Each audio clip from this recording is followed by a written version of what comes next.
Good morning, सभी का स्वागत है सीएल कैरियर एकेडमी में। आइए हम पढ़ते हैं आज के करंट अफेयर्स के बारे में। बेहतरीन और महत्वपूर्ण करंट अफेयर्स जो आपके परीक्षा के लिए बेहद ही महत्वपूर्ण है। तो चलिए हम शुरुआत करते हैं। जो हमारे डेली व्यूअर्स हैं, जो प्रतिदिन इस करंट अफेयर्स को देखते हैं और इसको लिखते हैं, इसका स्टैटिक जीके भी लिखा करें। और महत्वपूर्ण करंट अफेयर्स के साथ हम आपको स्टैटिक जीके भी से जुड़े हुए दो चार जो होंगे वो हम बताएंगे। तो चलिए हम शुरुआत करते हैं आज के पहले प्रश्न से। पहला प्रश्न देखिए आपके सामने और बहुत ही महत्वपूर्ण है। एक राष्ट्रीयकृत प्रतियोगिता जो हुई है उसमें नेशनल लेवल पर अर्थात राष्ट्रीय लेवल पर पुरुषों की लंबी कूद में एक राष्ट्रीय जो है ना, राष्ट्रीय कूद में जो है एक राष्ट्रीय रिकॉर्ड बना है। भारत में सबसे लंबी कूद किसने जो है अपना रिकॉर्ड जो है तोड़ा है? तो ये हो जाएगा, इसका उत्तर हो जाएगा जेस्विन एल्ड्रिन। जेस्विन एल्ड्रिन ने पुरुषों की लंबी कूद प्रतियोगिता में नया नेशनल रिकॉर्ड बनाया है और पहले वाले रिकॉर्ड को तोड़ते हुए एक नया नेशनल रिकॉर्ड बना लिया। इसका उत्तर सही हो जाएगा ए इज द राइट आंसर। बेहद महत्वपूर्ण प्रश्न है और आपके परीक्षा के दृष्टिकोण से तो और ही ज्यादा बेहतर है। ये तमिलनाडु के रहने वाले हैं जेस्विन एल्ड्रिन, और दूसरी एएफआई राष्ट्रीय कूद प्रतियोगिता की लंबी कूद में इन्होंने रिकॉर्ड तोड़ दिया। पिछला रिकॉर्ड जो था 8.36 मीटर का, जो अब हो गया 8.42 मीटर। तो जेस्विन एल्ड्रिन जो है ये तमिलनाडु से है, तमिलनाडु से है, ये भी याद रखिएगा। पहली तो बात है तमिलनाडु से। दूसरा, इन्होंने 8.42 मीटर लंबी कूद लगाई। लंबी कूद का रिकॉर्ड बना दिया है। लंबी कूद का रिकॉर्ड बना दिया है। पिछला कितना था? पिछला 8.36 मीटर का रिकॉर्ड, 36 मीटर का रिकॉर्ड एम श्री शंकर के द्वारा बनाया गया था। रिकॉर्ड एम श्री शंकर का था, जो अब टूट गया, तो ध्यान रखिएगा पिछला रिकॉर्ड जो 8.36 मीटर का लंबा कूद में था, जिसने एम श्री शंकर का बनाया हुआ रिकॉर्ड था नेशनल लेवल का। अब जेस्विन एल्ड्रिन जो तमिलनाडु के, उन्होंने 8.42 मीटर लंबी कूद का नया रिकॉर्ड बना दिया। राष्ट्रीय लेवल का लंबी कूद का रिकॉर्ड 8 मीटर 42 सेंटीमीटर लंबा इन्होंने कूद किया। इतना लंबा कूदा और इन्होंने एक नेशनल रिकॉर्ड बनाया है। तो इसका सही जवाब हो जाएगा ए। ध्यान रखिएगा, दूसरी एएफआई राष्ट्रीय कूद, ये दूसरी है ना, दूसरी एएफआई राष्ट्रीय कूद प्रतियोगिता हुआ था जिसमें पुरुषों में लंबी कूद का रिकॉर्ड जेस्विन एल्ड्रिन ने बनाया है। पुरुषों की लंबी कूद अब जो है, और ऊंची कूद में अभिनय शेट्टी ने रिकॉर्ड बनाया है और उन्होंने मेडल जीता। ऊंची कूद में अभिनय शेट्टी 1.73 मीटर ऊंची कूद। ये जो अभिनय शेट्टी है ना, इन्होंने ऊंची कूद में 1.73 मीटर इन्होंने कूदा है और इन्होंने मेडल जीता है ऊंची कूद में, ये याद रखेंगे। महिलाओं की पोल्ड वाल्ट में 3.50 मीटर लंबी कूद में महिलाओं की सुश्री लक्ष्मी केरल की 6.11 मीटर। सुश्री लक्ष्मी केरल, सुश्री लक्ष्मी केरल की हैं और इन्होंने जो लंबी कूद के जो रिकॉर्ड बनाया वो बनाया 6.11 मीटर। 6.11 मीटर। और ट्रिपल जंप पे ध्यान रखिएगा, ट्रिपल जंप वाला पिछला ही जब मैंने करवाया था तो उसमें पूछा था एमटीएस के एग्जाम में। ट्रिपल जंप पे गायत्री शिव कुमार ने 12.98 metre triple jump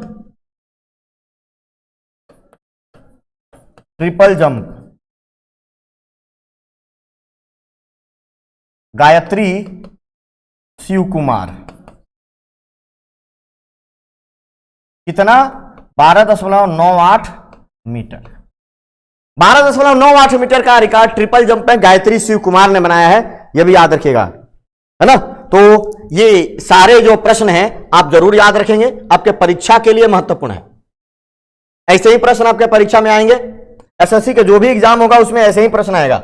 the book of Bihari literature, Bihari साहित्य की पुस्तक किसने लिखा है, इसको किसने संपादित किया या एडिट किया, आप एडिट भी कह सकते हैं, एडिट किया, किसने एडिट किया या संपादित किया, तो इसको आप करेंगे। इसका जो सही जवाब है वो है अभय कुमार, सही जवाब बी अभय कुमार का है।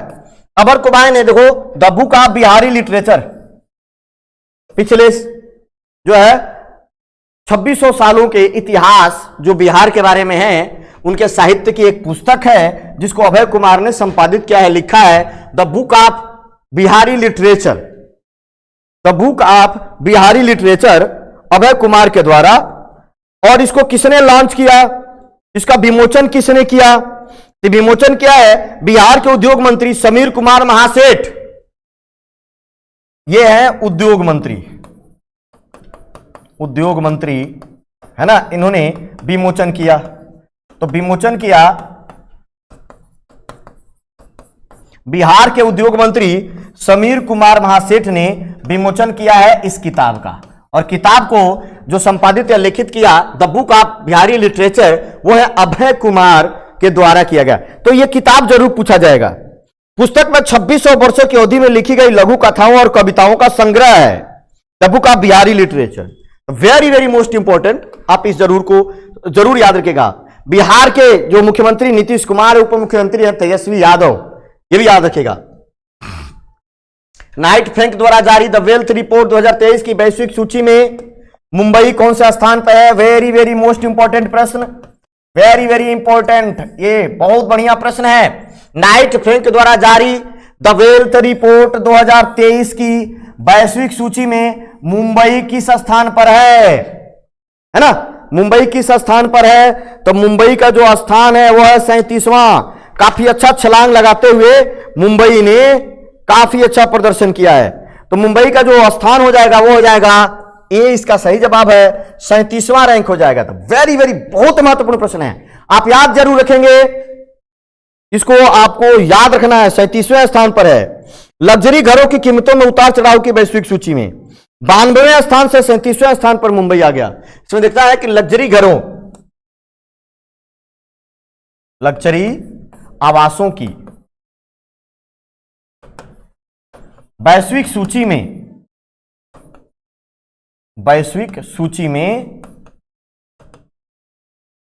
92 से 37वें स्थान पर मुंबई आ गया, है ना। 92 से 37वें स्थान पर मुंबई आ गया, तो अब उसकी रैंकिंग जो है 37वीं है, ध्यान रखिएगा। और बाकी शहरों का क्या है, बाकी जो भारत के शहर हैं वो कौन से हैं, बेंगलुरु 91 से 63वें स्थान पर आ गया और दिल्ली 93 से 77वें स्थान पर आ गया। बेंगलुरु 63वें,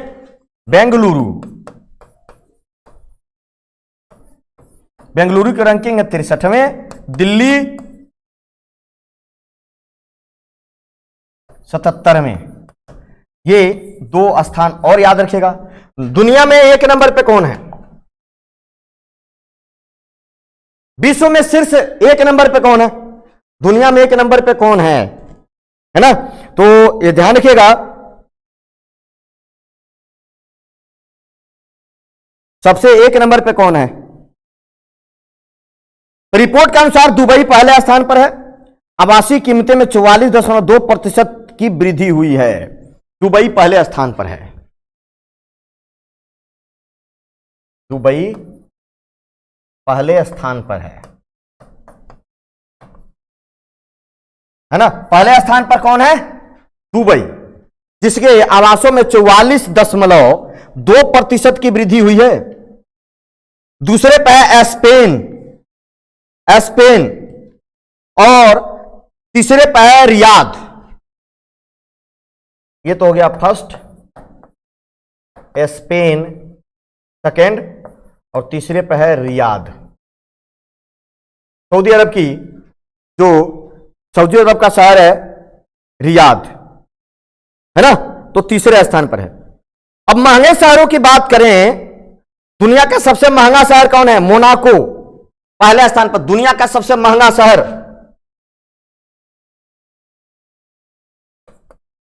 विश्व के सबसे महंगे शहर,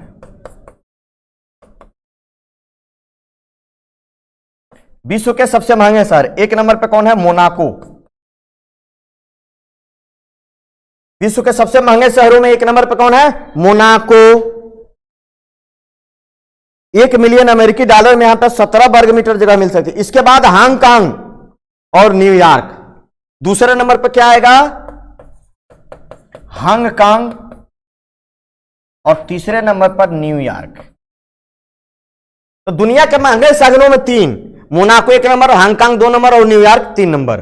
दुनिया का सबसे महंगा आवासीय शहर कह सकते हो दुबई है, उसके बाद स्पेन, फिर रियाद, है ना आवासीय मामलों में। मुंबई कौन से 37वें पर, बेंगलुरु 63वें और दिल्ली 77वें नंबर पर है। तो ये ध्यान रखिएगा। और कौन जारी करता है? Knight Frank. जारी करने वाला संस्था कौन सी है? नाइट फ्रैंक है। नाइट फ्रैंक की द वेल्थ रिपोर्ट। किसने 7वें अंतर्राष्ट्रीय धर्म सम्मेलन का भोपाल में उद्घाटन किया? ये बड़ा अच्छा प्रश्न है। किसने 7वें नंबर का अंतर्राष्ट्रीय धर्म सम्मेलन का कहां पर? भोपाल में उद्घाटन किया है। अपने आप में 1-2 प्रश्न थे, 7वां भी है, भोपाल में हुआ है, ये सारे प्रश्न हो गया। अब किसने किया? तो हमारे देश की राष्ट्रपति द्रौपदी मुर्मू ने किया है। देश की राष्ट्रपति जो पहली आदिवासी राष्ट्रपति भी हैं, दूसरी महिला राष्ट्रपति हैं, द्रौपदी मुर्मू ने भोपाल में 7वें अंतर्राष्ट्रीय धर्म सम्मेलन का उद्घाटन कर दिया।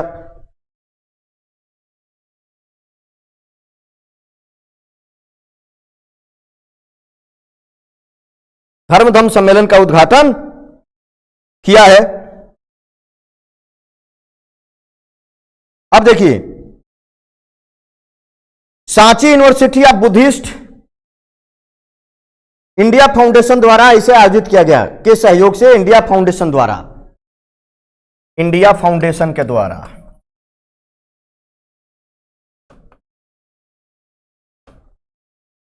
इंडिया फाउंडेशन के द्वारा, है ना, बुद्धिस्ट स्टडी जो एक अंतरराष्ट्रीय लेवल का यूनिवर्सिटी है, Sanchi university of Buddhist, Sanchi university of Buddhist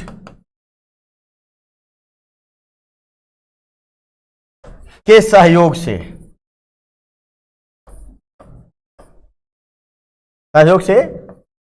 आयोजित किया,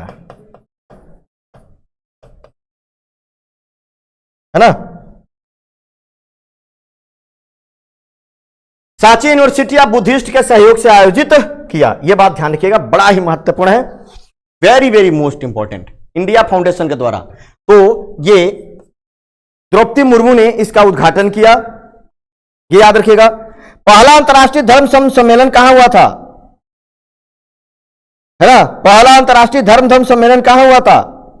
मध्य प्रदेश में सांची विश्वविद्यालय में आयोजित किया गया था। और छठा कहां किया गया था? राजगीर बिहार के नालंदा में। छठा कहां किया गया था? छठा 6th नालंदा,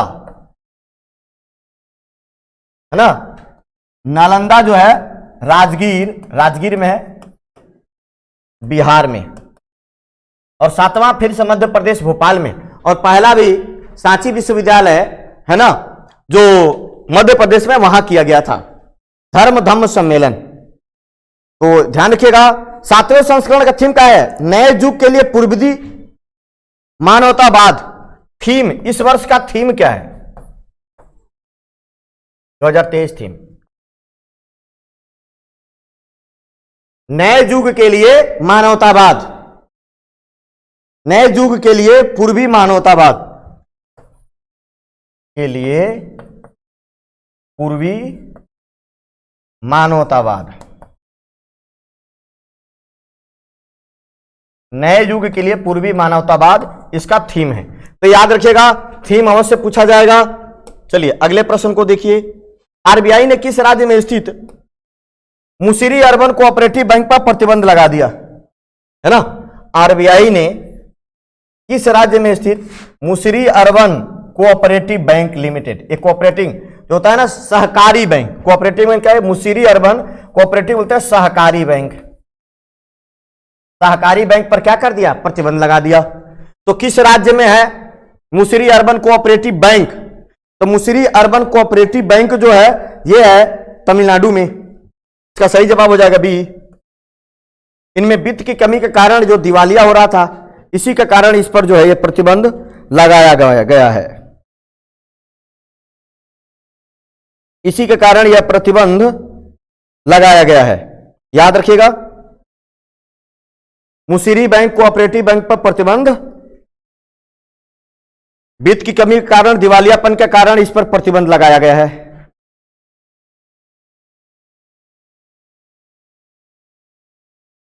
वित्तीय गड़बड़ी, बैंक की बिगड़ती वित्तीय स्थिति के कारण प्रतिबंध, बिगड़ती वित्तीय स्थिति के कारण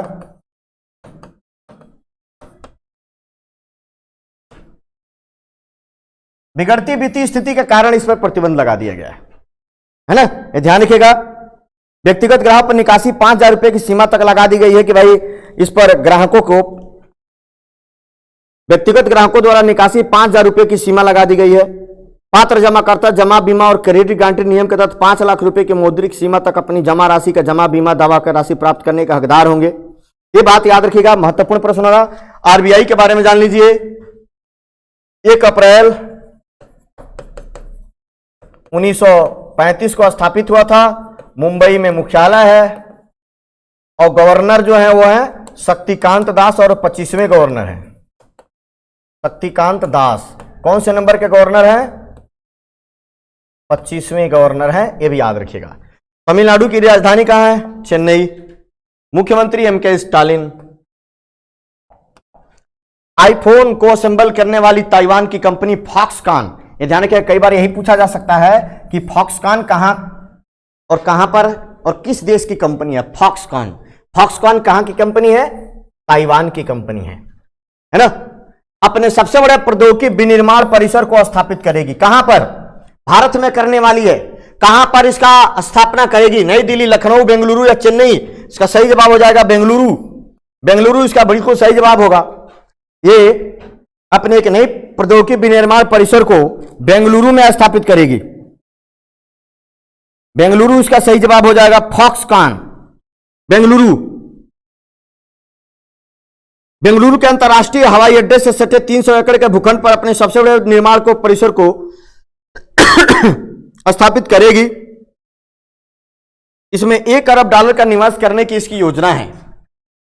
$1 अरब निवेश की योजना है। $1 अरब निवेश की योजना है। कंपनी $1 अरब है ना, यहां पर करेगी। बेंगलुरु अंतर्राष्ट्रीय हवाई अड्डा के साथ ही सटा हुआ है, वहीं लगा हुआ उसका जो है करेगी।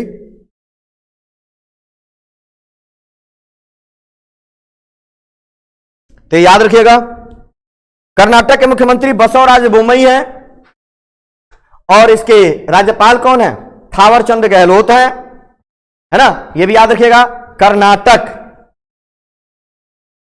कर्नाटक की विधानसभा सीट कितनी है, 224। कर्नाटक विधानसभा सीट,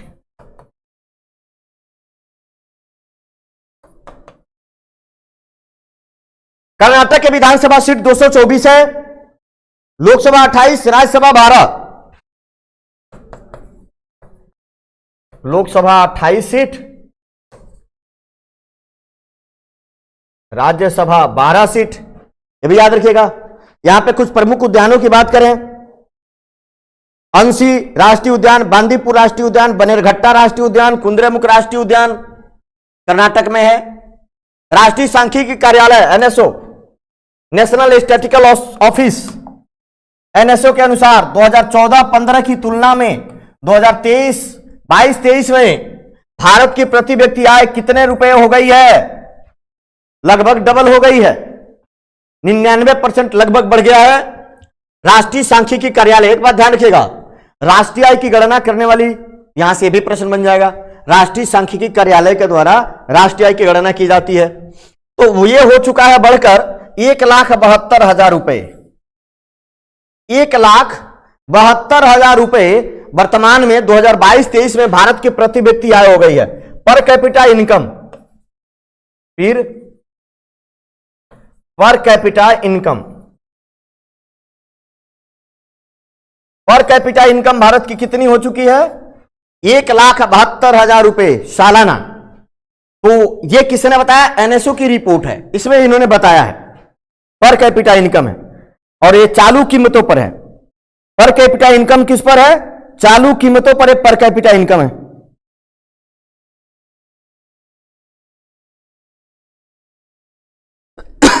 तो 2014-15 की तुलना में यह बढ़कर हो गई है 2022-23 में 1,72,000 रुपए।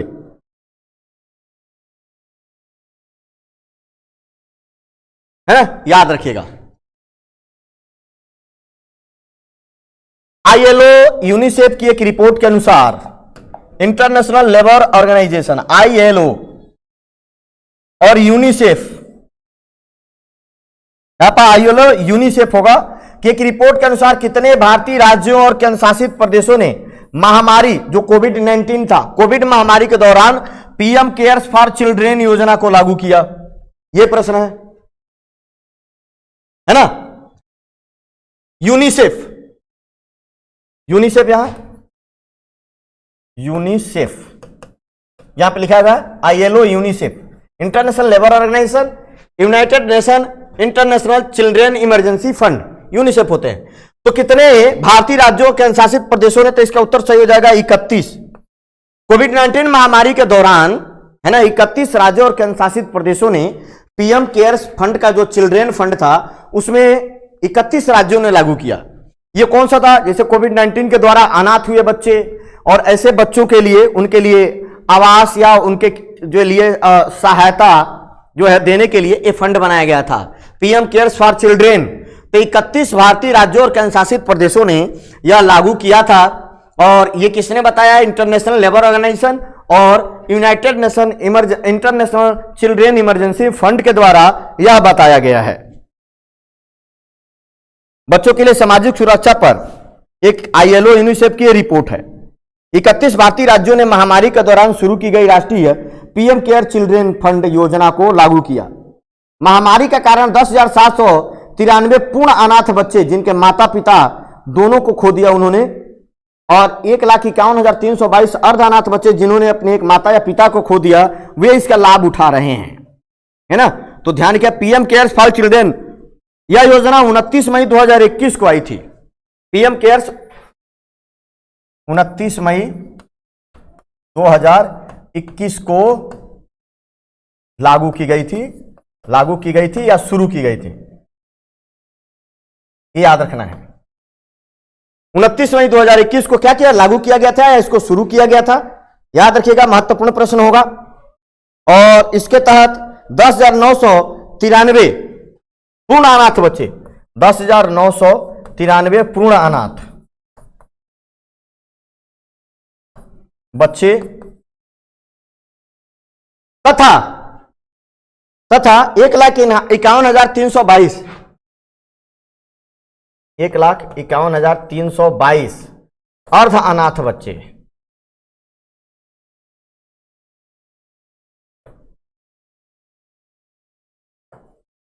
अर्ध अनाथ बच्चे लाभ उठा रहे हैं, है ना। तो ये बात याद रखिएगा, जो बच्चों के लिए पीएम केयर्स फॉर चिल्ड्रेन योजना जो शुरू की गई थी, महत्वपूर्ण योजना रही, the very very most important. प्रतिवर्ष दुनिया भर में उपभोक्ता अधिकार दिवस कब मनाया जाता है? आप आईएलओ के बारे में भी जानेंगे, इंटरनेशनल लेबर ऑर्गेनाइजेशन, है ना। कब स्थापना हुआ था इसका? 1919 में। मुख्यालय उसका जेनेवा में है। आप यूनिसेफ के बारे में बताइए, कब शुरू किया गया था? कई बार मैंने बताया है आप लोगों को।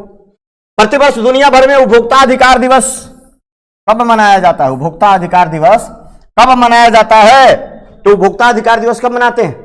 15 मार्च, बिल्कुल सही जवाब है। 15 मार्च को उपभोक्ता अधिकार दिवस मनाया जाता है।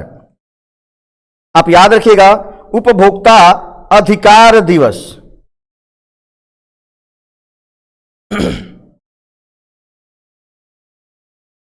15 मार्च को उपभोक्ता अधिकार दिवस मनाया जाता है।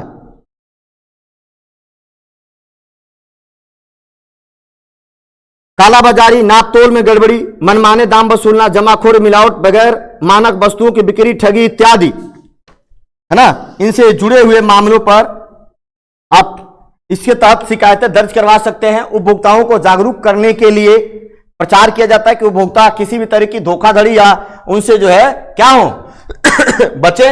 इसलिए उपभोक्ता अधिकार दिवस जो है मनाया जाता है प्रतिवर्ष।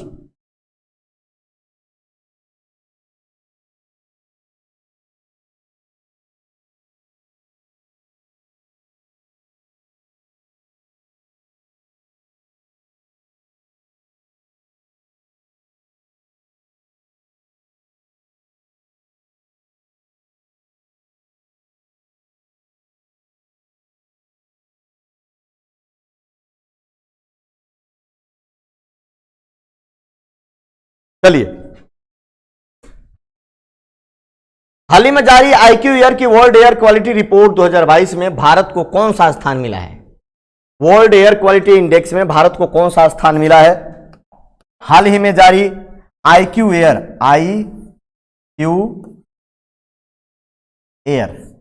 की वर्ल्ड एयर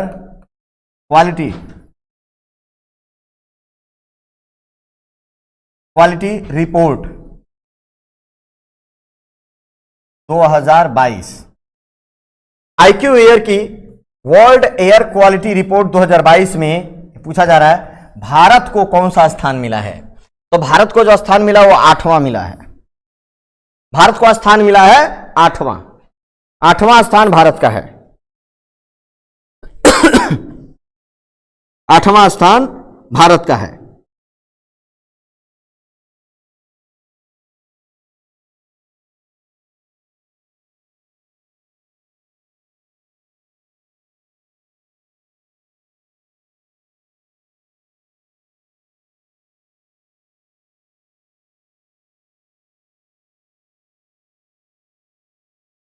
दुनिया भर में 131 देशों में भारत को 8वां स्थान मिला। कितने देशों में?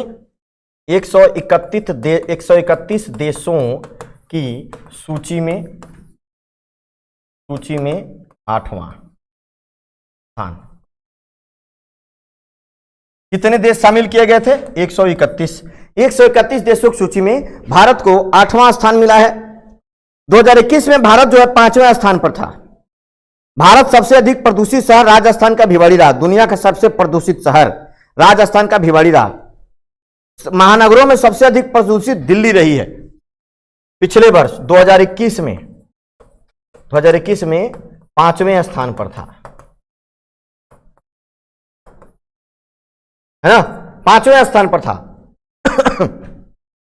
भारत का सबसे प्रदूषित शहर, भारत का ही दुनिया का भी है, भारत का सबसे प्रदूषित शहर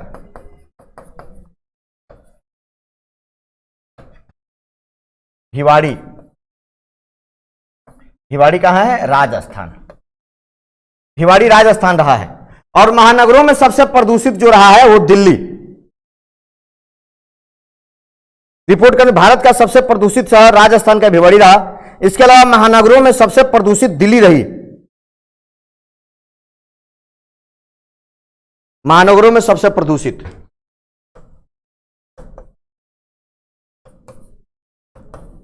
महानगरों में सबसे प्रदूषित दिल्ली। महानगरों में सबसे प्रदूषित दिल्ली रही। तो ये याद रखिएगा। इसमें भारत को मिला है 8वां स्थान 131 देशों की सूची में। 2021 में 5वें स्थान पर था। भारत का सबसे प्रदूषित शहर भिवाड़ी और महानगरों में सबसे प्रदूषित शहर भारत का दिल्ली रही है। तो ये ध्यान रखिएगा और इस पर और जानकारी इकट्ठा करिएगा। चलिए आज के लिए इतना ही, कल फिर मिलेंगे इसी तरीके के प्रश्नों के साथ। सभी लोगों का बहुत बहुत धन्यवाद। जय हिंद, जय भारत।